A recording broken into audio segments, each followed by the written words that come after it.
शरीर पर दबाव पड़ता है, फोर्स ऑफ अट्रैक्शन में खिंचाव पड़ता है। खिंचाव और दबाव एक दूसरे के विपरीत हैं।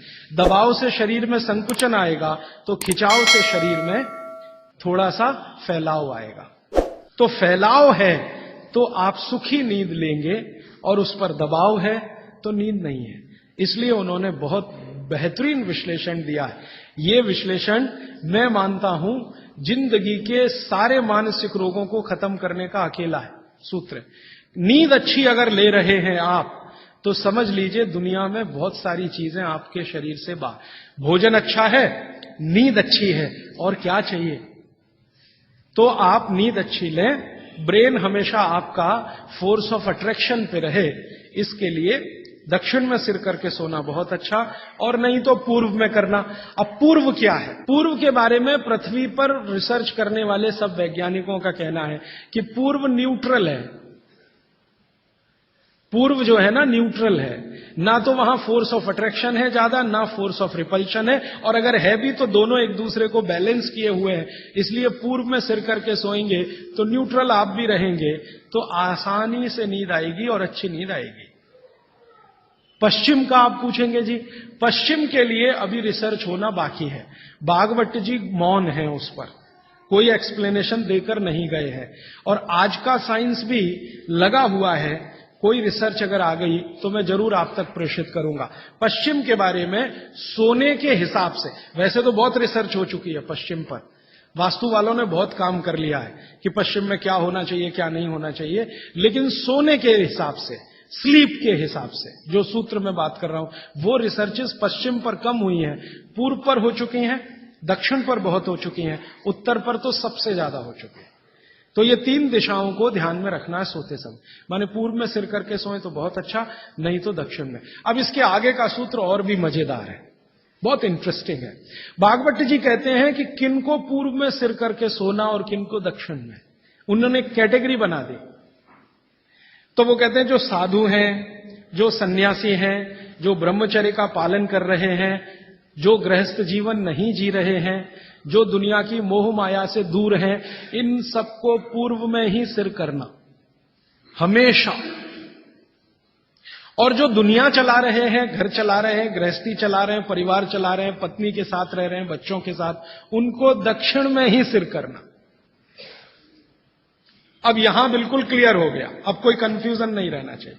आप जितने लोग हैं सब अपना परिवार चलाने वाले, घर गृहस्थी चलाने वाले, दुनिया चलाने वाले लोग हैं, तो आप तो आज ही अपने बेड की पोजीशन बदलो। दक्षिण में सबके सिर होने चाहिए बेड के। और मेरे जैसे लोग जो शादी नहीं करते, ब्रह्मचारी हैं वगैरह वगैरह, इनको पूर्व में ही सोना। साधु जी, साध्वी जी जो भी हैं, जिनको अपने जीवन में नैष्ठिक ब्रह्मचर्य का पालन करना है, साधु महात्मा संत, इनको पूर्व में ही सोना है सिर रख के। और आप जैसे लोग जिनको घर गृहस्थी चलानी है, दक्षिण। अब यहां कोई कंफ्यूजन की गुंजाइश नहीं है। आप अपना याद रखो, मैं मेरा याद रखता। अच्छा, आज के लिए इतने ही सूत्र। अब आप सवाल पूछ सकते हैं। साउथ डायरेक्शन में फोर्स ऑफ अट्रैक्शन है कहा आपने? सिर के लिए? हाँ। तो शरीर की खिंचाई होती है, तो क्या जिन बच्चों की हाइट कम है उनको कंपलसरी हम साउथ फेसिंग जरूर सुलाइए, ताकि उनकी हाइट बढ़े? जरूर सुलाइए। जिन बच्चों की लंबाई आपको कम लग रही है, आप हमेशा उनका सिर दक्षिण में रख के सुलाइए। थोड़े 3-4 साल के बाद आपको खुद महसूस हो जाएगा, हाइट बढ़ने का, लंबाई बढ़ती हुई दिखाई देगी। राजीव भाई, कल आपने बताया था सुबह उठते ही पानी पीना चाहिए, लेकिन जैन धर्म में यह बताता है कम से कम 48 मिनट बाद में कुछ भी लेना चाहिए। वो बिल्कुल ठीक है। जो जैन दर्शन में 48 मिनट का नियम है ना, सूर्योदय होने के 48 मिनट के बाद, वो बिल्कुल नियम सही है, पक्का है। वो नियम क्या है वो हमें समझने की बात है। वो नियम ऐसा है, जो पानी है ना, पानी बहुत सारी जीव राशियों का संग्रह है। अब ये थोड़ी सूक्ष्म की बात है, मैं जाना नहीं चाहता था लेकिन सवाल पूछ लिया इसलिए कह रहा हूं। पानी जो है सूक्ष्म जीव राशियों का संग्रह है। आप चाहें तो पानी में लेंस लगा के देखें, करोड़ों करोड़ों सूक्ष्म जीव आपको दिखाई देंगे इधर उधर भागते घूमते। अगर देख लें तो दिल ही नहीं करे पानी पीने के लिए। ये तो सुबह सुबह क्या होता है कि आपका जो मुंह है, ये जो लार है ना, ये मैंने आपसे कहा कि सुबह के समय सबसे ज्यादा तीव्र होती है, मेडिसिनल प्रॉपर्टी ज्यादा होती है इस लार की। तो अगर आपने उठते से ही पानी पिया तो उसमें पूरी संभावना है कि ज्यादा जीव राशि की हत्या होगी। इसलिए जैन दर्शन ये कहता है अनावश्यक हिंसा से बचो। हिंसा से बच सके ये आदर्श है, लेकिन अनावश्यक हिंसा से जरूर बचो। अनावश्यक, जरूरी नहीं है तो उसको हिंसा मत करो। तो अनावश्यक हिंसा से बचने के लिए जैन शास्त्रों ने, जैन आचार्यों ने ये कह दिया जी 48 मिनट के बाद पियो। ये 48 मिनट में क्या हो जाता है? 48 मिनट में आपके मुंह की जो लार है ना, इसकी जो क्षारीयता है ये कम हो जाती है, बहुत कम हो जाती है, बहुत तेजी से कम होती है। और इसकी क्षारीयता कम हुई, एल्केलिनिटी जिसको आप कहेंगे अंग्रेजी में, तो जीव राशि के मरने की संभावना उतनी कम हो जाती है। तो फालतू हिंसा से बचने के लिए जैन दर्शन ने यह कहा कि नवकार्षीय एक शब्द इस्तेमाल करते हैं ना, हाँ, तो ये उसके साथ उन्होंने जोड़ा। वो 48 मिनट का कैलकुलेशन बागभट्ट जी का भी है। वो ये कहते हैं कि सुबह उठते ही 48 मिनट तक अगर आप इंतजार करते हैं तो मुंह की जो लार है इसकी क्षारीयता कम होना शुरू होती है। तो उठते ही पानी पीने में अगर आप जैन दर्शन पालन करते हैं तो 48 मिनट ध्यान रखो, और अगर आप जैन दर्शन पालन नहीं कर रहे हैं तो आपके लिए शायद हिंसा का उतना महत्व नहीं है, लेकिन करें तो आपके लिए भी अच्छा है। तो आप बोलेंगे जी 48 मिनट तक क्या करें, बैठे रहे? तो भगवान का नाम ले लो,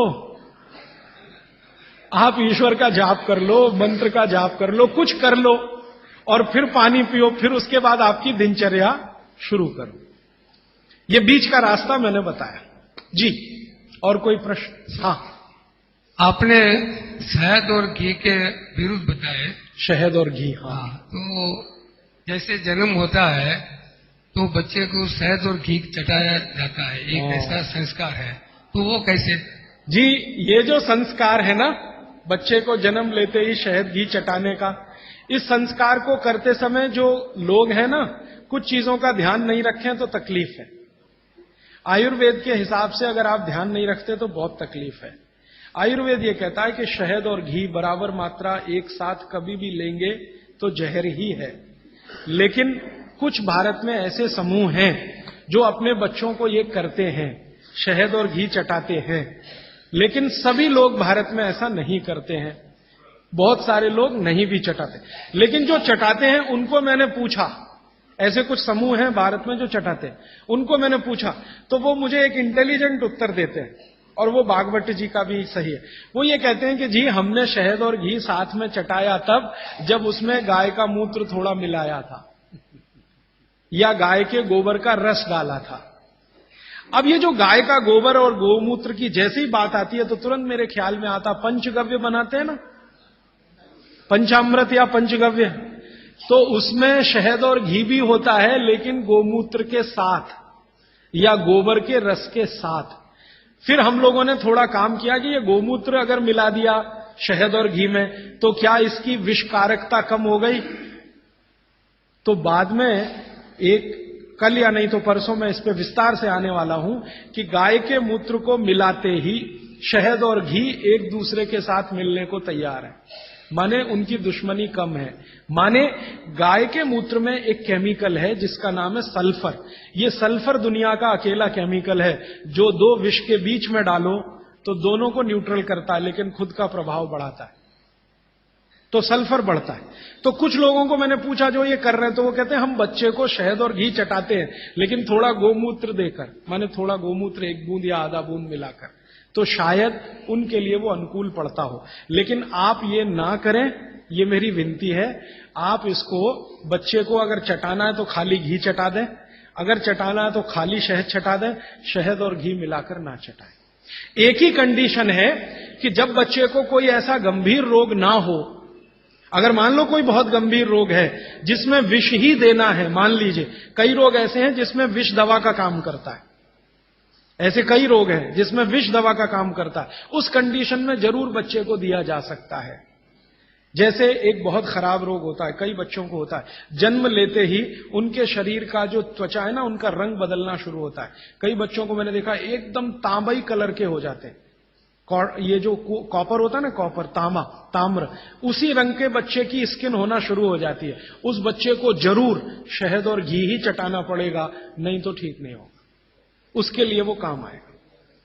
तो अलग अलग परिस्थितियों में, लेकिन सामान्य बच्चे के लिए ये ठीक नहीं है, उपयोगी नहीं। जी श्रीमान जी, आयुर्वेदिक दवाओं के साथ जो डॉक्टर की दवाएं भी चल रही है, तो उसको ले सकते हैं? बिल्कुल मत लीजिए।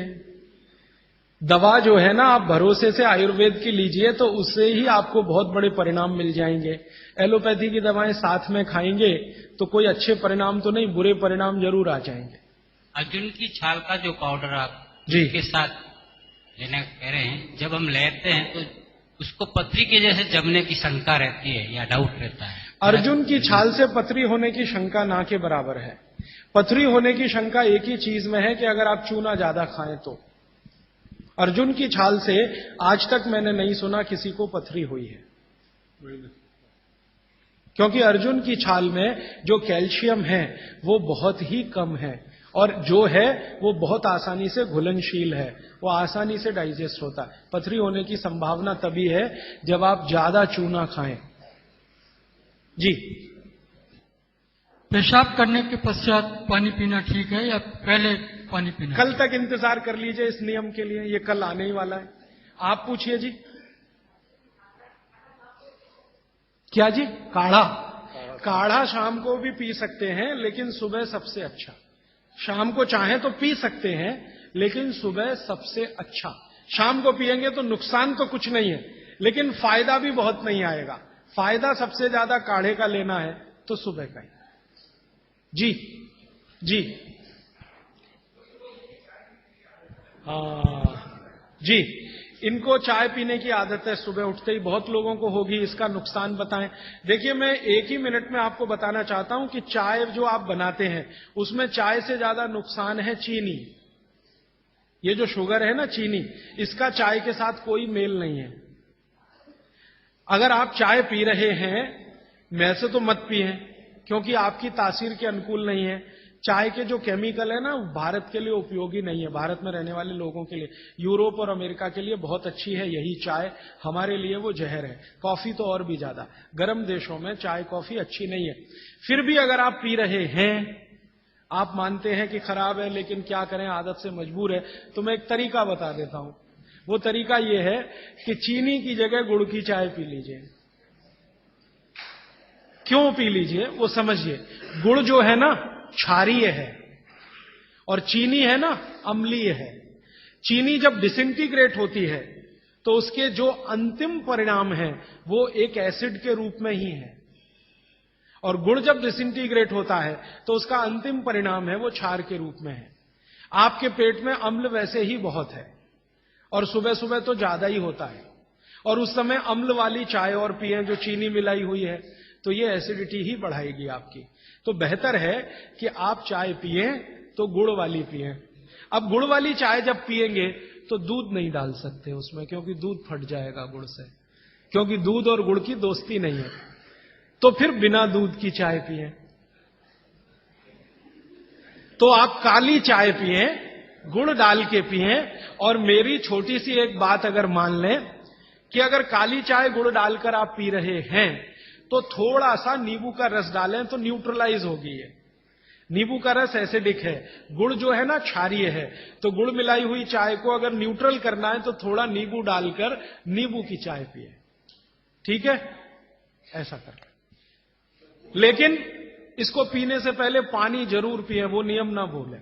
जी हाँ, इसलिए मैंने बोला कि गुड़ में जो है ना क्षार है और नींबू जो है एसिडिक है, तो क्षार अम्ल मिले तो न्यूट्रल होगा, तो न्यूट्रल चाय हो जाएगी जब आप पिएंगे। मैं नहीं चाहता कि क्षारीय तत्व भी ज्यादा जाए आपके पेट में, क्योंकि क्षार भी नुकसान करता है। तो गुड़ डाल दिया तो क्षारपन आया चाय में, तो थोड़ा 2-3 बूंद नींबू के रस की डालिए तो फिर न्यूट्रल हो जाएगा, वो आप पिए। तो जीवन भर आप बिना किसी दुख और तकलीफ के पी सकेंगे उसको।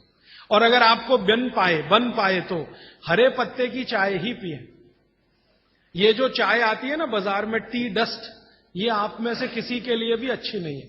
आपको अगर पत्ते वाली, हरे पत्ते वाली चाय मिल रही है तो वो कम से कम इतना जरूर फायदा है कि वो एंटीऑक्सीडेंटल प्रॉपर्टी वाली है, क्योंकि हरे पत्ते को सीधे निकालकर सुखाकर आप बना रहे हैं। तो वो इससे बेहतर है जो चूरे वाली चाय आप पी रहे हैं, थोड़ी बेहतर है जी। कई देशों में हमने देखा है कि भोजन लेते समय वज्रासन में बैठ के भोजन लेते हैं। तो ईस्टर्न कंट्रीज में करते हैं, इंडोनेशिया में, मलेशिया में, थोड़ा सा मंगोलिया में जाएं तो वहां भी करते हैं। वज्रासन में बैठकर वो लोग भोजन कर सकते हैं, आपके लिए उतना अनुकूल नहीं है, क्योंकि आपको भोजन के बाद वज्रासन करना अनुकूल है। भोजन करते समय आपके लिए सुखासन या उकड़ू बैठकर आसन वही अनुकूल है। अब ये क्यों है, एक दिन रुक जाइए, परसों मैं एक्सप्लेन करने ही वाला हूं। और मैंने ये भी नोटिस किया है कि यहाँ के लोग भोजन लेने के बाद शहद लेना वाजिब समझते हैं, इसलिए क्योंकि डाइजेशन में हेल्प करता है। लीजिए ना, मैंने मना नहीं किया, लेकिन जैन दर्शन का पालन अगर आप कर रहे हैं तो मत लीजिए। और अगर आप जैन दर्शन में पालन नहीं कर रहे हैं अपने जीवन को, तो आप शहद लेने के लिए स्वतंत्र हैं। जैन दर्शन में है तो मैं स्ट्रिक्टली बोलूंगा ना करें, क्योंकि उसमें हिंसा और अहिंसा की बात आएगी। शहद जो है ना, जीव राशियों का समूह है, और बड़ी मक्खी के शहद में ज्यादा जीव राशियां। पानी कितना लेना चाहिए ये सबके लिए अलग अलग है, तो इसका सूत्र बता देता हूं। हर व्यक्ति को कितना पानी पीना चाहिए, आप अपना वजन करिए। वजन अगर 60 किलो वजन है तो 10 से भाग दीजिए इसमें, तो 6 आएगा, और 2 घटा दीजिए, तो आप 24 घंटे में 4 लीटर पानी पी सकते हैं। अगर 70 किलो वजन है तो 10 से भाग दीजिए, 7 आएगा, 2 घटा दीजिए, तो 5 लीटर पूरे 24 घंटे में पानी पी सकते हैं। किसी का वजन 40 किलो है, 10 से भाग दीजिए, 4 आएगा, 2 घटा दीजिए, 2 लीटर पानी पूरे दिन में पी सकते। हर व्यक्ति अपने वजन के हिसाब से पानी तय कर ले, जितना वजन, 10 का भाग और 2 घटाना।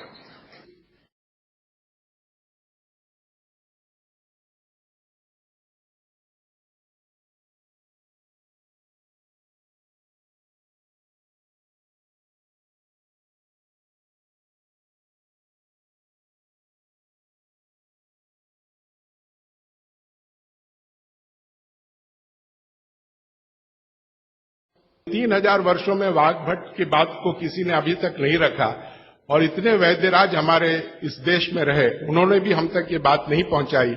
ये एक बहुत ही उलझन पैदा करने वाली बात मेरे मन में आई। अब मुझे लग रहा है कि जहां कहीं भी वाघभट्ट जी रहे होंगे, उनका मन बड़ा दुखी हुआ होगा, और वो राजीव भाई के शरीर में प्रविष्ट कर गए, और आज 21वीं सदी के वाघभट्ट के रूप में हमारे सामने मौजूद हैं। मैं आप सबसे आग्रह करूंगा तालियों की गड़गड़ाहट से उनका स्वागत करें।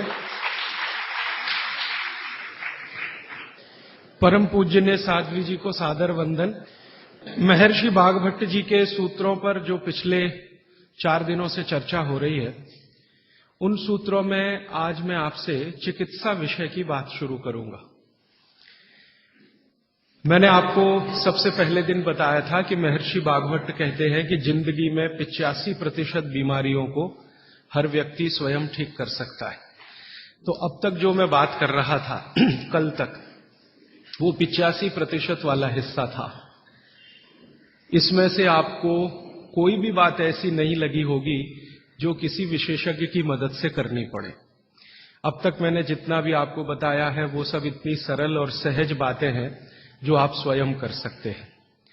आज मैं आपको 15% वाले हिस्से की बात करूंगा। जो बचा हुआ 15% हिस्सा है जिसमें किसी विशेषज्ञ की जरूरत है, वो वाली बात आपसे शुरू करूंगा। लेकिन आज आप महसूस करेंगे व्याख्यान खत्म होने के बाद कि अरे ये 15% भी हम कर सकते हैं। वाघभट्ट जी की यही खूबी है, वो ये मानते हैं कि दुनिया का हर व्यक्ति विशेषज्ञ हो सकता है, और वो ये भी एक जगह लिखते हैं कि मैं अकेला वाघभट्ट नहीं, मेरे बाद और भी हो सकते हैं। वो ये कहते हैं कि जो व्यक्ति भी अपने शरीर का सूक्ष्म अवलोकन कर सके, ऑब्जर्वेशन, सूक्ष्म माइक्रो लेवल पे, वो सभी विशेषज्ञ हो सकते हैं। तो विशेषज्ञ चिकित्सा के स्तर पर आज मैं उनका एक अध्याय आपके सामने लेता हूं। ऐसे उन्होंने लगभग 40 से ज्यादा अध्याय लिखे हैं, उसमें से एक मैं शुरू करता हूं। भागवत जी ये कहते हैं कि जब विशेषज्ञ चिकित्सा की बात आए, गंभीर रोग जैसे कैंसर है, डायबिटीज है, अर्थराइटिस है, तो इसमें वो कहते हैं कि भगवान ने, प्रकृति ने ऐसी व्यवस्था बनाई है कि विशेष गंभीर रोगों की चिकित्सा भी आप बहुत आसानी से, सहजता से कर सके। उसमें से उन्होंने एक जगह लिखा है कि इस पूरे ब्रह्मांड में, पूरी प्रकृति में ऐसी कई चीजें हैं जो एक साथ वात, पित्त और कफ तीनों को ठीक करने की शक्ति रखती है, एक साथ। बहुत कम चीजें ऐसी हैं प्रकृति में जो वात, पित्त, कफ तीनों को एक साथ ठीक रखें। कुछ चीजें ऐसी हैं जो वात को अच्छा रखेंगी, कुछ चीजें ऐसी हैं जो पित्त को अच्छा रखेंगी, कुछ चीजें ऐसी हैं जो कफ को अच्छा रखेंगी। वात को अच्छा रखने वाली सबसे अच्छी चीज जो आपके घर में है वो है तेल। तेल तेल वो जिसमें आप सब्जियां बनाते हैं, तेल वो जिसमें आप सब्जियां बनाते हैं। तो सबसे अच्छी चीज वो बोलते हैं कि तेल है, जो वात को हमेशा समभाव में रखता है, समानता में रखता है, वात को बढ़ने नहीं देता। लेकिन उन्होंने एक शब्द पर जोर दिया है कि तेल का माने शुद्ध तेल। अब ये शुद्ध तेल उन्होंने लिखा 3500 साल पहले। आज के विश्लेषण में अगर हम ध्यान दें तो शुद्ध तेल का माने तेल की घानी से निकाला हुआ सीधा सीधा तेल, बिना कुछ मिलाए हुए सीधा सीधा तेल, कोई भी मशीन से निकाला हुआ सीधा सीधा तेल, उसमें कुछ नहीं मिलाया, मतलब नॉन रिफाइंड तेल। नॉन रिफाइंड तेल। अगर आप तेल खा रहे हैं तो भागवत जी का निवेदन है कि आप तेल शुद्ध खाइए, माने रिफाइंड तेल मत खाइए, डबल रिफाइंड तेल मत खाइए। अब आप कहेंगे जी क्यों नहीं खाएं, डॉक्टर तो यही बोलते हैं कि रिफाइंड खाओ, डबल रिफाइंड खाओ तो आपको हृदय घात नहीं आएगा, वगैरह वगैरह। ये जो रिफाइंड तेल है, मैंने इनको देखा है कैसे रिफाइंड किया जाता है। आप भी देख लें, कभी मौका मिले तो बहुत अच्छा होगा। किसी भी तेल को रिफाइंड करने में 6 से 7 केमिकल इस्तेमाल होते हैं और डबल रिफाइंड करने में 12 से 13 केमिकल इस्तेमाल होते हैं। वो सब केमिकल मनुष्य के द्वारा बनाए गए हैं प्रयोगशाला में। भगवान का बनाया हुआ एक भी केमिकल तेल को रिफाइंड नहीं कर सकता। भगवान का बनाया हुआ माने प्रकृति का दिया हुआ, जिसको आप अंग्रेजी में कहते हैं ऑर्गेनिक। ऑर्गेनिक एक भी केमिकल नहीं है जो तेल को साफ कर सके, एक भी केमिकल दुनिया में नहीं। जितने भी केमिकल तेल को साफ करने के लिए उपयोग किए जाते हैं वो सब इनऑर्गेनिक है, और इनऑर्गेनिक केमिकल ही दुनिया में जहर बनाते हैं और उनका कॉम्बिनेशन जहर की तरफ ही लेके जाता है।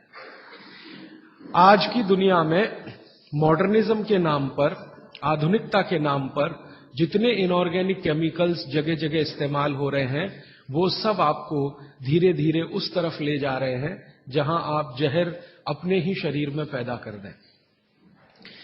इसलिए रिफाइंड तेल, डबल रिफाइंड तेल गलती से भी मत खाइए। भागवत जी कहते हैं कि जिंदगी भर वात को ठीक रखना है, जिंदगी भर। तो वात को ठीक रखने के लिए सबसे सरल चिकित्सा वो बोलते हैं वो तेल का ही है। वो कहते हैं शुद्ध तेल खाइए। शुद्ध तेल माने घानी से निकाला हुआ तेल। अब आपके मन में 2 प्रश्न आएंगे तुरंत कि शुद्ध तेल में तो बास बहुत आती है। हां, सीधा प्रश्न। दूसरा प्रश्न आएगा जी शुद्ध तेल बहुत चिपचिपा होता है, गाढ़ा होता है, चिपचिपा होता है और बास अलग से आती है। हम लोगों ने जब शुद्ध तेल पर भारत देश के कुछ वैज्ञानिकों की मदद से काम किया, एक तरह से कहें रिसर्च किया, तो पता चला कि तेल का जो चिपचिपापन है वो उसका सबसे महत्वपूर्ण घटक है। तेल में बहुत कुछ होता है, जैसे मैंने आपको पहले दिन बताया ना, मिट्टी में माइक्रो न्यूट्रिएंट्स है, कैल्शियम है, आयरन है, सिलिकॉन है, कोबाल्ट है, ऐसे तेल में भी है, हर चीज में है। तो तेल का जो सबसे महत्वपूर्ण हिस्सा है वो उसका चिपचिपापन ही है। और जैसे ही तेल में से ये चिपचिपापन निकाला तो पता चला वो तेल ही नहीं बचा। तेल जिस चीज के लिए खाया जाता है वो बचा ही नहीं, वो हिस्सा ही गायब हो गया। फिर हमने देखा कि तेल में जो बास आ रही है, बास, वो उसका प्रोटीन कंटेंट है। तेल में प्रोटीन बहुत है। जैसे आपने सुना है दालों में प्रोटीन होता है, दालों में प्रोटीन सबसे ज्यादा है, भगवान का, ईश्वर का दिया हुआ। दालों के बाद दूसरे नंबर पर जो प्रोटीन सबसे ज्यादा है वो तेलों में है।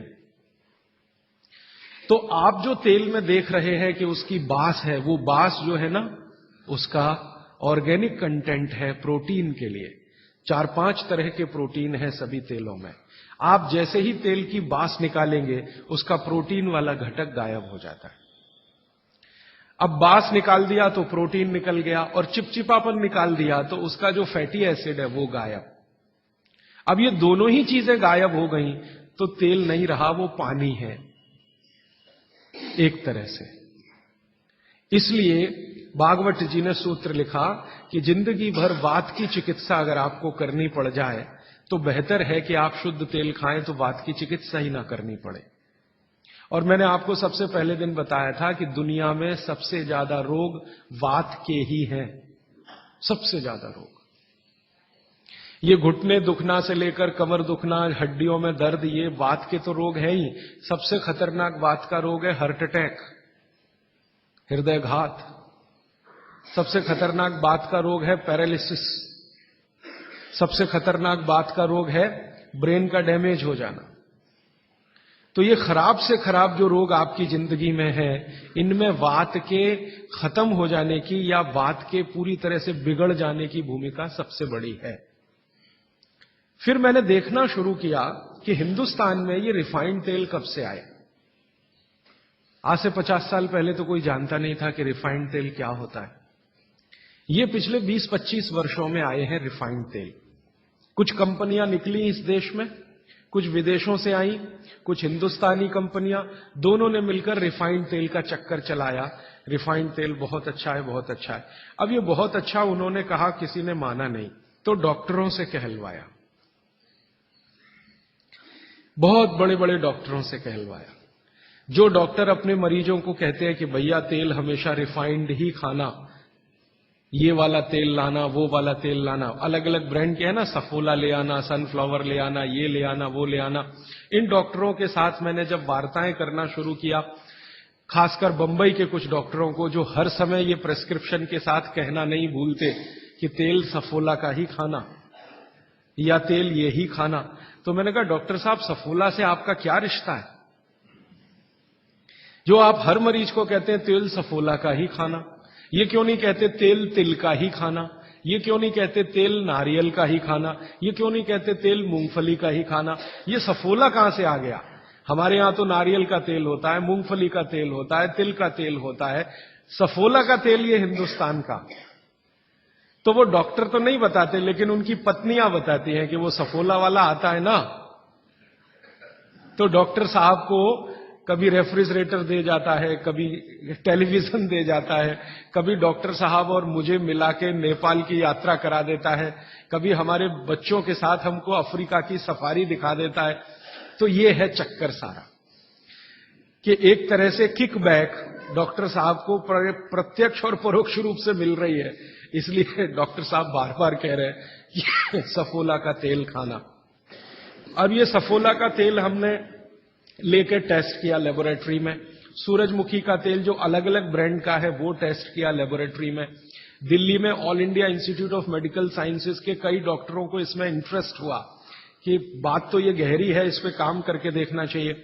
तो वो डॉक्टरों ने जो कुछ भी निकाल के दिया है रिसर्च के रूप में, है तो बहुत मोटा हिस्सा, अगर बात करूं तो बहुत दिन बीत जाएंगे, उसका निष्कर्ष एक वाक्य में बता देता हूं कि तेल में जैसे ही आप बास को निकालेंगे और उसका चिपचिपापन हटाएंगे, वो तेल ही नहीं रहता, तेल के सारे महत्वपूर्ण घटक निकल जाते हैं।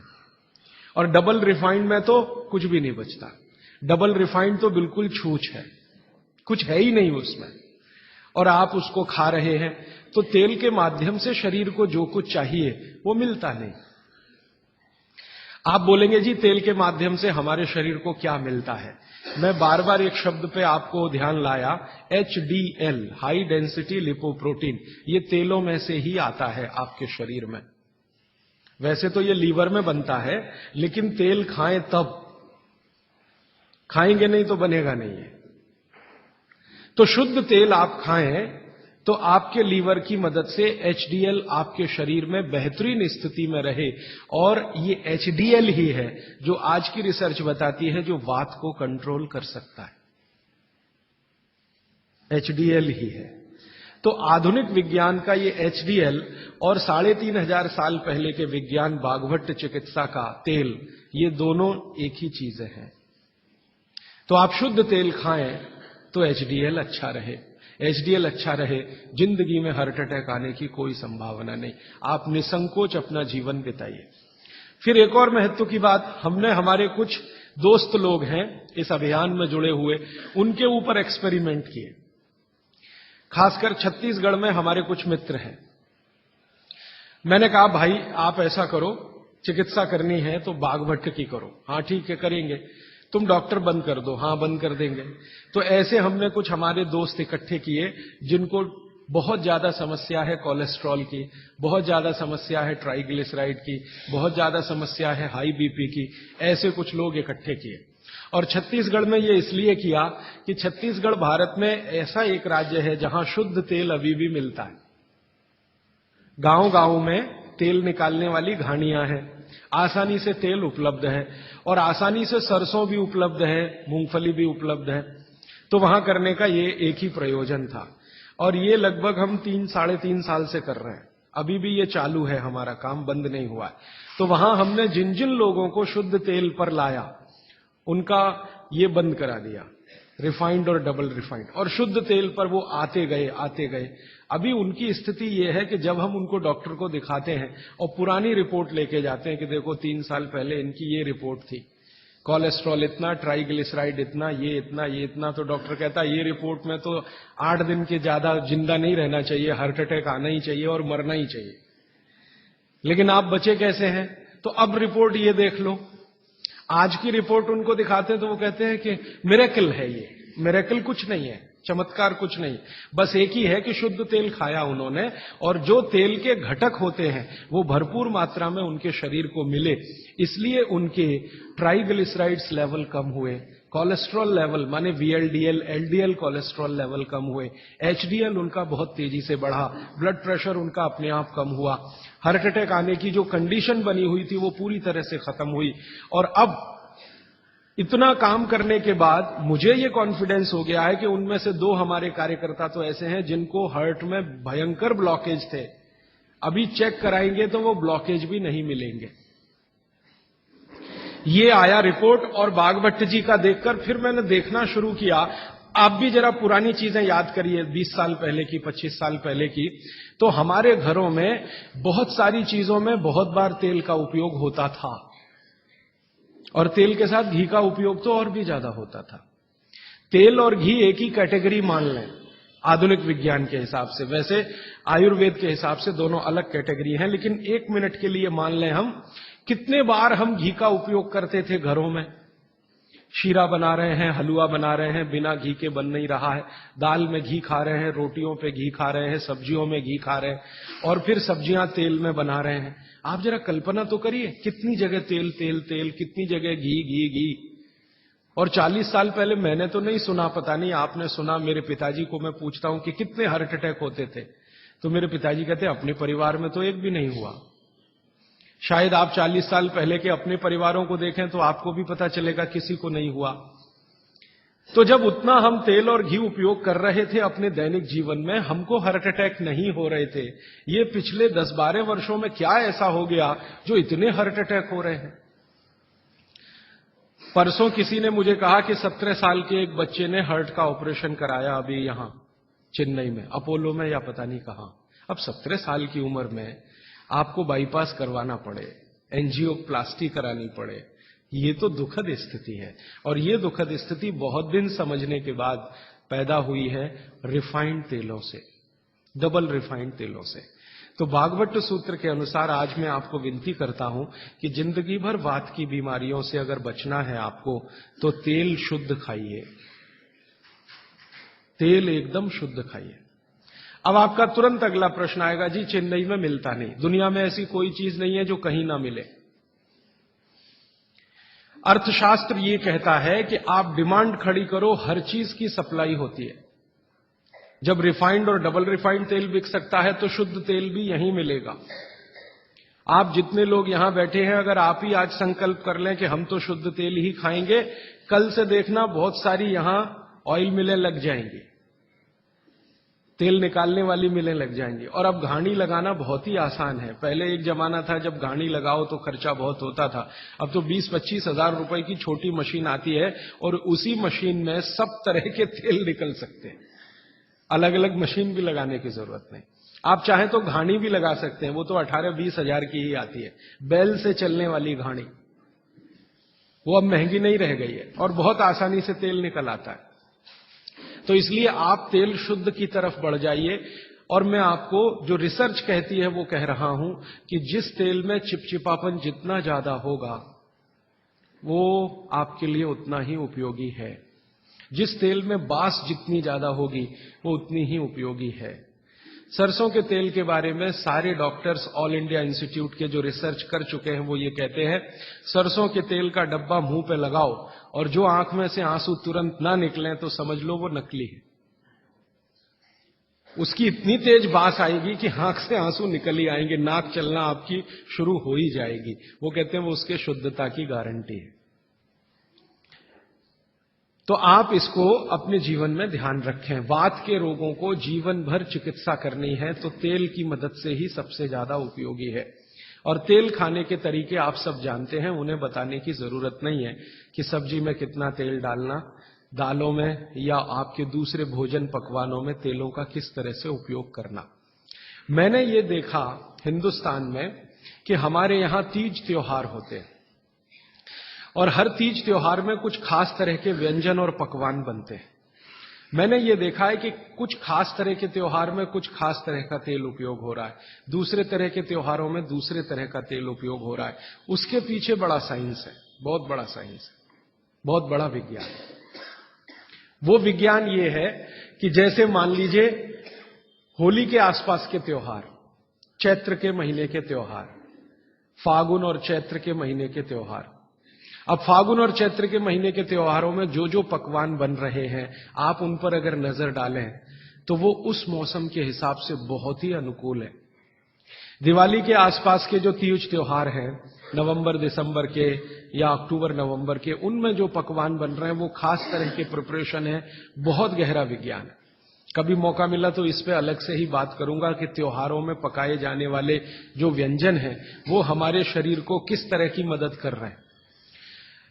हमारे वैज्ञानिकों ने, माने महर्षियों ने ये देखा कि जीवन के दिनों में, माने अगर ठंड के दिन है तो शरीर में क्या प्रकोप ज्यादा है, बरसात के दिन है तो शरीर में क्या प्रकोप ज्यादा है, गर्मी के दिन है तो शरीर में कौन सा प्रकोप ज्यादा, प्रकोप माने वात पित्त कफ, ये तीन ही तरह के।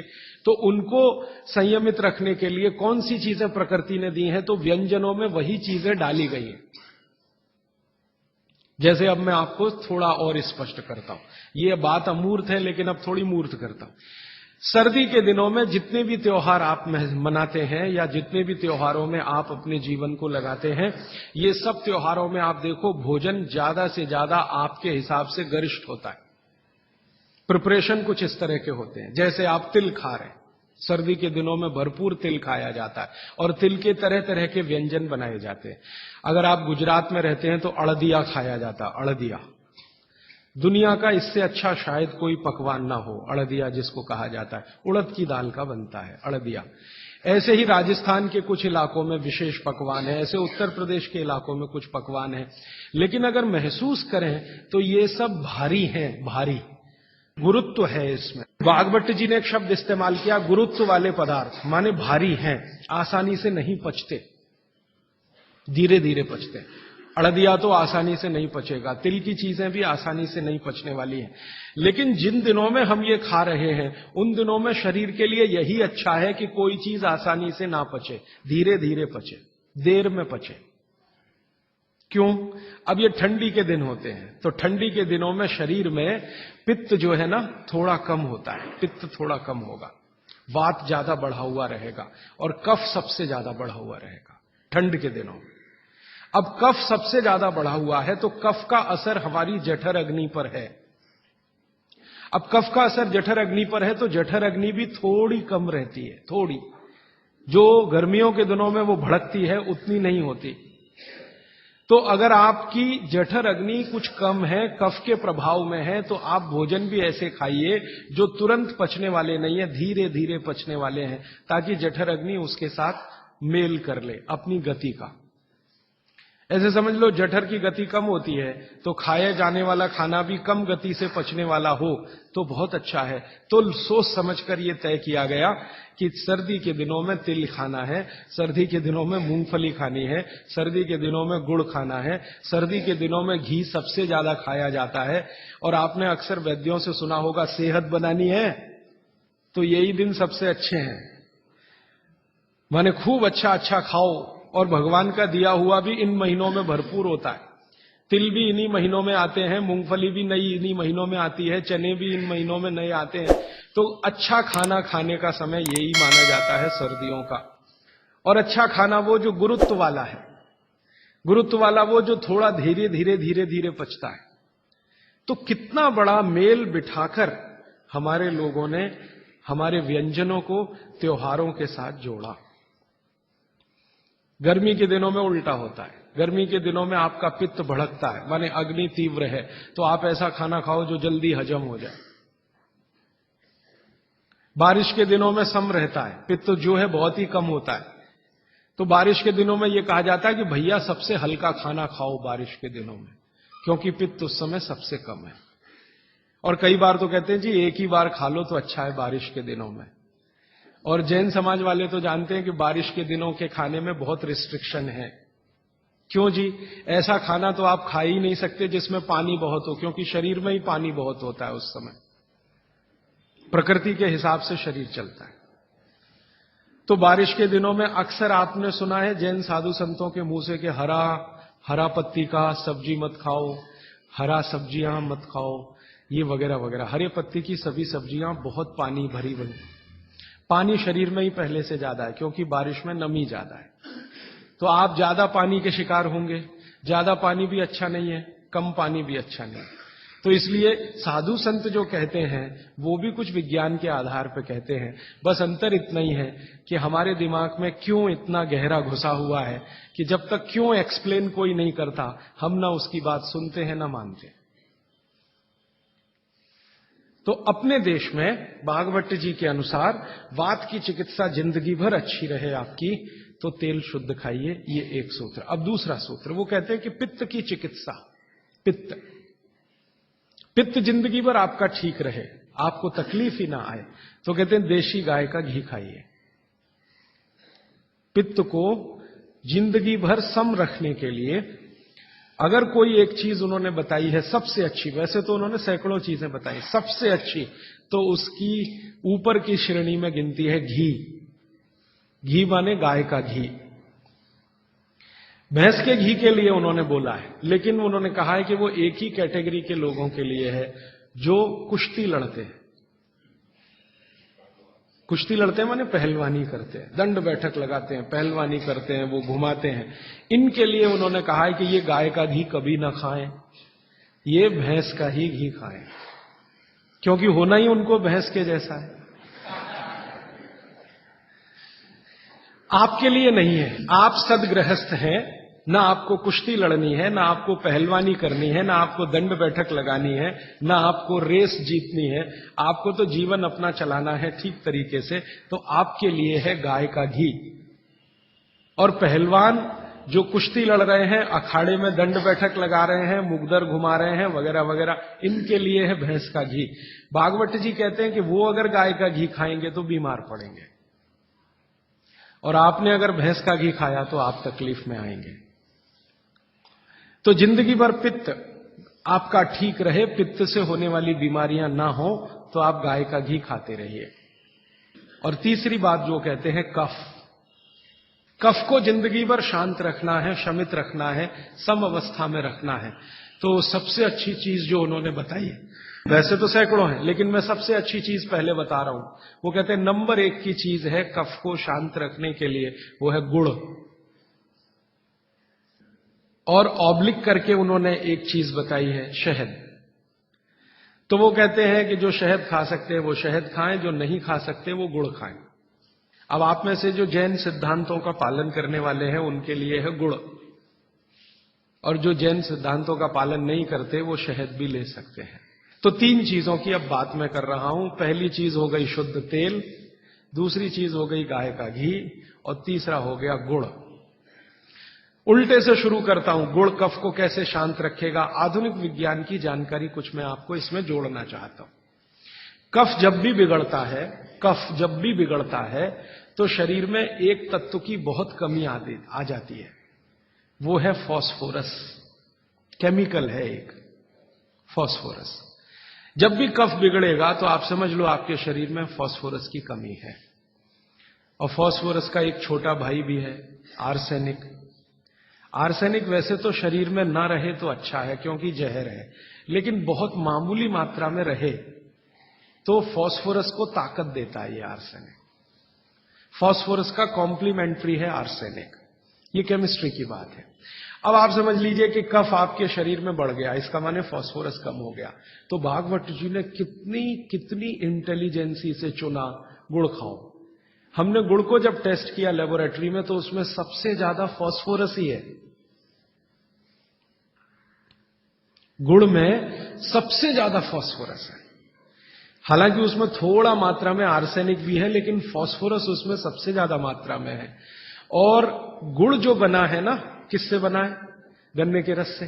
तो गन्ने के रस को टेस्ट किया तो पता चला गन्ने के रस में फास्फोरस है, लेकिन गन्ने के रस से ज्यादा गुड़ में है।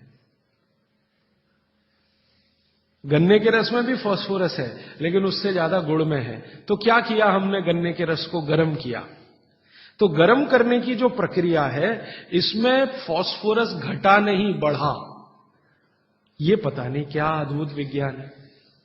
तो भागवती जी ने ये नहीं कहा कि गन्ने का रस पियो, उन्होंने कहा गुड़ खाओ। गन्ने के रस को भी वो कह सकते थे क्योंकि फास्फोरस उसमें है, लेकिन गन्ने के रस से ज्यादा बेहतरीन स्थिति का फास्फोरस गुड़ में है, जो सबसे जल्दी हजम होता है। ये गुड़ ऐसी अद्भुत चीज है जो 1 दिन के बच्चे को भी खिलाया जा सकता है। 1 दिन के बच्चे को, आज बच्चा पैदा हुआ, आप शाम को उसे गुड़ दे सकते हैं, आज ही दे सकते हैं। हाँ, तो आप जो है एक ऐसी स्थिति में हैं जहां आपके पास कई चीजें उपलब्ध हैं, उनमें से भागवती जी चुनकर दे रहे हैं कि देखो ये है। अब गुड़ बनाने के पहले एक और चीज बनती है जिसको मराठी में कहते हैं काकवी। तरल गुड़ कहिए उसको, तरल गुड़। राब कहते हैं कई लोग उसको, राब, राजस्थान में राब कहते हैं। वो ये कहते हैं कि गुड़ और राब में आपके पास अगर चॉइस है तो राब खाइए, वो गुड़ से भी ज्यादा अच्छी है। तो राब हमने बनवाई और उसको टेस्ट किया लेबोरेटरी में, तो गुड़ से बेहतरीन स्थिति का फास्फोरस राब में है। तो आपकी जिंदगी का इसको हिस्सा बना लीजिए, हिस्सा। कफ की जिंदगी में तकलीफ कभी भी नहीं आए जो आप राब और गुड़ खाएं। ये आपकी जिंदगी का हिस्सा हो जाना चाहिए। अब आप पूछेंगे जी कौन सा गुड़ खाएं? बाजार में कई तरह के गुड़ हैं। एक गुड़ है जो बहुत गोरे रंग का होता है, सफेद सफेद होता है। जो गुड़ का रंग जितना ज्यादा साफ, वो उतना ही बड़ा जहर। आप कहेंगे जी ये गुड़ तो बहुत ही बढ़िया, एकदम सफेद। ये सफेद रंग के चक्कर में हम बर्बाद हो गए। जब से अंग्रेज आए ना, हमारे दिमाग में भूत घुस गया। हर चीज हमें गोरी चाहिए, हर चीज गोरी, हर एक रंग सफेद चाहिए। हाँ, मैं रविवार का अखबार जब पढ़ता हूं ना तो मैट्रिमोनियल कॉलम्स आते हैं, सबको गोरी पत्नी चाहिए, भले चाहने वाला चिक्कट काला हो, उसको गोरी ही चाहिए।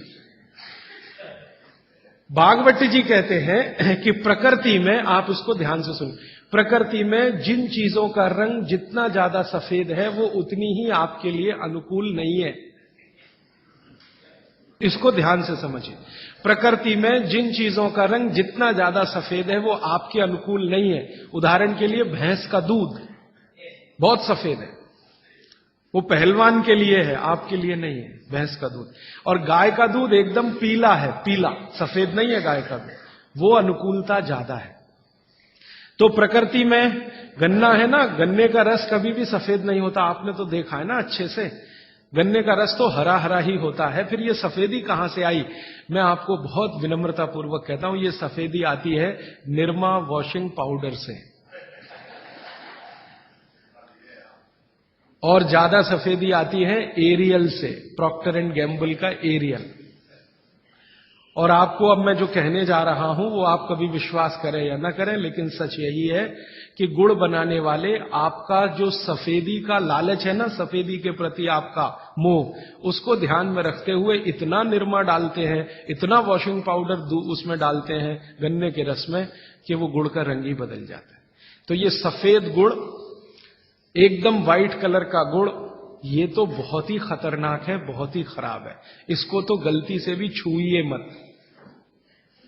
तो फिर आप कहेंगे जी गुड़ कौन सा अच्छा है? गुड़ का जो नेचुरल कलर है वो वही है जो चॉकलेट का होता है। चॉकलेट आपने देखी है, जिस रंग की चॉकलेट है रंग वही गुड़ का सबसे अच्छा। तो गुड़ खरीदते समय ध्यान रखिए, तांबई कलर का, जिसको हम कहते हैं तांबई कलर, कॉपर कलर का जो गुड़ है वो दुनिया का सबसे अच्छा गुड़ है। तो गुड़ जब लाएं खरीद कर खाने के लिए तो दुकान वाले को बोल कर लाइए कि भाई हमको ये सफेद वाला नहीं चाहिए। तो कहेगा कौन सा चाहिए? तो वो जो काला काला सा, थोड़ा चॉकलेटी कलर का, गहरे लाल रंग का, वो दे दो। तो वो भी है उसके पास, वो अंदर रखता है, क्योंकि वो उसे मालूम है आप लेने वाले हैं नहीं उसे, तो वो अंदर रखता तो है। आप जब मांगोगे तो वो वही लेके आएगा। ये गुड़ जहां से भी बनकर आ रहा है वहां फिर संदेशा जाएगा, ये सफेद बंद कर दो, कोई मांग नहीं रहा, कोई ले नहीं रहा, सबको अब वही चाहिए।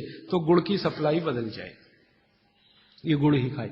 अब मैं जो और गहरी बात पे जा रहा हूं, बागभट्ट जी कहते हैं कि दुनिया में गुड़ के अतिरिक्त जो मिठाइयां हैं, गुड़ के अतिरिक्त, वो आपके लिए बहुत अच्छी नहीं है। अब गुड़ के अतिरिक्त मिठाई में जरा चले तो क्या है? चीनी। आज के समय में, बागभट्ट जी के समय चीनी नहीं थी, इसलिए उन्होंने उस पर कोई सूत्र नहीं लिखा, क्योंकि उन्हें कोई कल्पना भी नहीं थी कि चीनी बना लेगा आदमी। अब ये चीनी बहुत खराब है। चीनी और गुड़ का एक ही रॉ मटेरियल है, आप जानते हैं। गन्ने के रस में से ही चीनी बनती है और गन्ने के रस में से ही गुड़ बनता है। बस दो अलग अलग सभ्यताओं का इसमें फर्क है। एक है सभ्यता यूरोप और अमेरिका की, जहां से चीनी आई, और दूसरी सभ्यता है भारत की, जहां से गुड़ आया। एक ही रॉ मटेरियल है, एक ही रॉ मटेरियल है। चीनी बनाने के लिए भी गन्ने का रस ही लगता है, गुड़ बनाने के लिए भी गन्ने का रस ही लगता है। और थोड़ा सा आगे बढ़े कि एक ही रॉ मटेरियल है गेहूं का आटा, जिससे रोटी भी बनती है, पूड़ी भी बनती है, पराठा भी बनता है, उसी से पाव रोटी भी बनती है और डबल रोटी भी बनती है। ठीक है, सभ्यताओं का अंतर है, रॉ मटेरियल सेम है।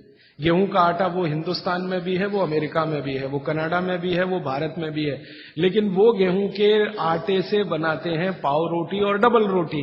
हम गेहूं के आटे से बनाते हैं रोटी, पूड़ी या पराठा या आदि आदि बहुत सारी चीजें। अंतर क्या है जी? अंतर प्रोसेस का है, प्रक्रिया का अंतर है, प्रक्रिया का अंतर है। रॉ मटेरियल सेम है, एंड प्रोडक्ट भी सेम है, खाए जाने के लिए बन रहा है, लेकिन प्रक्रिया अलग अलग है। वो रोटी बनाएंगे तो पहले आटे को सड़ाएंगे, फर्मेंट करेंगे, और आटे को सड़ा सड़ा के पुराना पुराना कर करके फिर उसमें से पाव रोटी ही बनेगी। रोटी तो बन नहीं पाएगी, क्योंकि आटे के फर्मेंटेशन के बाद रोटी बनना मुश्किल होता है उसमें। और हम आटे को पानी में गूंदेंगे और तत्काल उसकी प्रक्रिया करके रोटी बना लेंगे। वो प्रक्रिया नहीं कर पाते, क्योंकि उनको कोई सिखाने वाला नहीं, कोई यूनिवर्सिटी नहीं, कोई कॉलेज नहीं। इसी तरह से उनके यहां शक्कर में होता है कि गन्ने के रस को, कई देशों में गन्ना उत्पन्न होता है, ब्राजील में, मैक्सिको में वगैरह वगैरह, तो वो गन्ने के रस को प्रोसेस करते करते चीनी बना लेते हैं। हम चीनी की तरफ नहीं गए, हमने गुड़ ही बनाया, क्योंकि चीनी बनते ही, अब आप ध्यान देना जो मैं कहने जा रहा हूं, चीनी बनते ही फास्फोरस खत्म होता है। चीनी बनते ही फास्फोरस खत्म होता है, और आपको चाहिए फास्फोरस कफ का शमन करने के लिए। अब वो है ही नहीं चीनी में, तो आप जो चीनी खा रहे हैं वो जिस उद्देश्य के लिए खा रहे हैं वो पूर्ति ही नहीं होती। और चीनी एक ऐसा केमिकल है, अगर मैं ब्लैक बोर्ड लेके चौक पे समझाना शुरू करूं तो समय थोड़ा ज्यादा लगेगा, लेकिन अंतिम बात आप जल्दी समझ जाएं। चीनी जब आपके शरीर में जाती है और ये टूटती है, हर चीज अंदर जाके टूटती है, माने पचती है। तो इसके सबसे अंत में जो बनता है वो एसिड है। और गुड़ जब शरीर में जाता है और टूटता है तो इसके सबसे अंत में जो बनता है वो क्षार है। अब मैंने आपसे थोड़े दिन पहले कहा था, पता नहीं याद है कि नहीं, पेट में हमेशा अम्ल है, ठीक है। अब पेट में तो अम्ल पहले से है ही, प्रकृति का दिया हुआ। आपने चीनी खाई, चीनी में से भी अम्ल ही निकला, तो अम्ल तो बढ़ गया ना जरूरत से ज्यादा। और ये बढ़ा हुआ अम्ल अगर पेट में आपके है तो ये खून में भी जाएगा, आप इसे रोक नहीं सकते, क्योंकि पेट में जो है वो खून में भी जाएगा। और खून में अम्ल बढ़ता ही गया। रोज आपने 1 चम्मच चीनी खाई, 2 चम्मच चीनी खाई, 3 चम्मच चीनी खाई, हर दिन उसमें से अम्ल निकल रहा है, और पेट का अम्ल भी उसमें जुड़ रहा है, फिर निकल रहा है, फिर जुड़ रहा है, फिर निकल रहा है। फिर 10 साल का हिसाब निकालो, 20 साल का निकालो, 30 साल का निकालो, आपका दिमाग घूम जाए। रोज का अगर 2 चम्मच चीनी का हिसाब जोड़ो, वैसे तो जो 2 चम्मच से ज्यादा ही रहती है एक आदमी की जिंदगी में चीनी। दूध में भी चीनी लेते हैं, चाय में भी चीनी लेते हैं, 2 चम्मच रोज की। 2 चम्मच माने हो गई लगभग 10 ग्राम के आसपास। तो 10 ग्राम चीनी रोज की, 1 साल में कितनी, 10 साल में कितनी, 30 साल में कितनी, 40 साल में कितनी, हिसाब निकालोगे ना तो मरते समय तक 1 बोरा चीनी तो कोई भी खा लेता है, 100 किलो तक। अब इतनी चीनी खा के जो एसिड बनेगा वो कहां जाएगा? बेचारा आपका किडनी जितना निकाल सकता है वो निकालने की कोशिश करेगा, लेकिन सब नहीं निकाल पाया तो ये रक्त में ही रहेगा। और यही एसिड है जो वात के रोग आपको पैदा करेगा। तो इसलिए चीनी और गुड़ एक ही चीज में से बनने वाली 2 मीठी वस्तुएं हैं, लेकिन गुड़ में क्या है? गुड़ जब आप खाएंगे, फास्फोरस किसी भी चीज में रहे, क्षारपन ही रखता है वो उस चीज को, माने उसमें एल्केलाइन की प्रॉपर्टी ही रहती है। तो गुड़ कितना भी खाएंगे क्षार ही बनेगा, और वो क्षार पेट के अम्ल को बैलेंस करता रहेगा। तो पेट की अम्लता बढ़ने नहीं पाएगी, तो जिंदगी आपकी सुखद और निरोगी होती जाएगी। अब इसको और एक तरीके से समझाता हूं। गुड़ और चीनी पे जब हमने एक्सपेरिमेंट किए तो पता चला चीनी को पचाने के लिए पूरे शरीर को वैसी ही ताकत लगानी पड़ती है जैसी ठंडे पानी को पचाने के लिए लगती है। पूरा शरीर झुक जाता है तब चीनी जाके पचती है, और सबसे देर में पचती है। आपने जो दाल खाई है वो पच जाएगी, गेहूं पच जाएगा, चना पच जाएगा, मटर पच जाएगी, चीनी सबसे अंत में जाके पचेगी, और उसको पचाना पड़ता है। लेकिन गुड़ दुनिया में ऐसी अद्भुत चीज है जो बनाई हिंदुस्तानियों ने कि गुड़ सबको पचा देता है। गुड़ तो सब चीज को पचा देता है, चीनी को पचाना पड़ता है। मेरी बात समझ में आ रही है आपको? गुड़ हर चीज को पचा देगा, खुद ताकत लगा देगा। आपने गुड़ के साथ कुछ भी खाया है वो सब चीजें गुड़ पचा देगा, लेकिन चीनी को पचने के लिए पूरी ताकत लगती है। तो चीनी जब पचेगी तो दूसरी चीजों को तकलीफ कर देती है। तो इसलिए बेहतरीन है कि गुड़ खाइए, जिंदगी भर कफ के रोग आपको नहीं आएंगे। फिर अंत में वही सवाल, मिलता नहीं जी, ये रोना बंद कर दीजिए। दुनिया में हर चीज मिलती है, जहर भी है, अमृत भी है, आपको क्या चाहिए? और आज की दुनिया है ना, आज की दुनिया माने आज का मार्केट, माने आज की इकोनॉमिक्स, वो बायर्स इकोनॉमिक्स है, कंज्यूमर्स इकोनॉमिक्स है। बायर्स मार्केट है, कंज्यूमर मार्केट है। माने जो ग्राहक मांग करेगा वही चीज बाजार में टिकेगी, ग्राहक मांग ही नहीं करेगा तो वो टिकने वाली ही नहीं है। तो आप मांग करना शुरू करो, जी गुड़ चाहिए, गुड़ चाहिए, गुड़ चाहिए, तो आप में से ही कई लोग खड़े हो जाएंगे, बोलो कितना चाहिए। मैं कोल्हापुर जाके आता हूं, गुड़ वाले से बात करके आता हूं, हमारा गुड़ जो है हमें सफेद नहीं चाहिए, हमें तो वो वाला गुड़ चाहिए जो काला का। कोई कहेगा मैं बिहार जाके आता हूं, गुड़ वाले से बात। जहां जहां गुड़ बनने के बड़े केंद्र हैं, बिहार बहुत बड़ा केंद्र है, गन्ना होता है, कर्नाटक में बहुत गन्ना है, महाराष्ट्र तो गन्ने का सबसे बड़ा केंद्र है हिंदुस्तान में। आपका महाराष्ट्र आपके बॉर्डर पे ही है, आंध्र प्रदेश में बहुत गन्ना है, तमिलनाडु में भी गन्ना है, कई इलाके तमिलनाडु में गन्ने के। जहां जहां गन्ना होता है वहां गुड़ बन सकता है। आप गुड़ बनाने वाले को बस संपर्क कर लीजिए कि देख भाई तू इसमें वॉशिंग पाउडर मत डालना, तू इसमें वॉशिंग पाउडर मत डालना, लगे तो 2 रुपए किलो ज्यादा ले लेना। तो वो जो 2 रुपए किलो का लालच है वो ही उसको ईमानदार बना देगा। आप ले लो उससे। वो कहता है जी मेरा गुड़ 15 रुपए किलो, आपको मैं 17 रुपए किलो ले लूंगा, तुम इसमें ये जहर मत डालना। और वो 2 रुपए किलो आपने जो ज्यादा दिया वो जिंदगी के लिए कोई घटिया सौदा नहीं है, बहुत फायदे का सौदा है। तो गुड़ बनाने वाले इस देश में आज भी हजारों की लाखों की संख्या में है, गांव-गांव में है। आप उनसे संपर्क कर लीजिए और कोई एक गुड़ का केंद्र ही शुरू कर दीजिए। आपके आपस में सब लोगों को, जितने कम से कम 500-700 लोग यहां बैठे हैं, इतने घरों के लिए गुड़ आ सकता है, जरूरत के हिसाब से आपको उपलब्ध हो सकता है। तो ये मत कहिए कि मिलता नहीं, हर चीज इस देश में मिलती है, छोटे छोटे गांवों में भी उपलब्ध है। कुछ लोग गुड़ खाइए, कुछ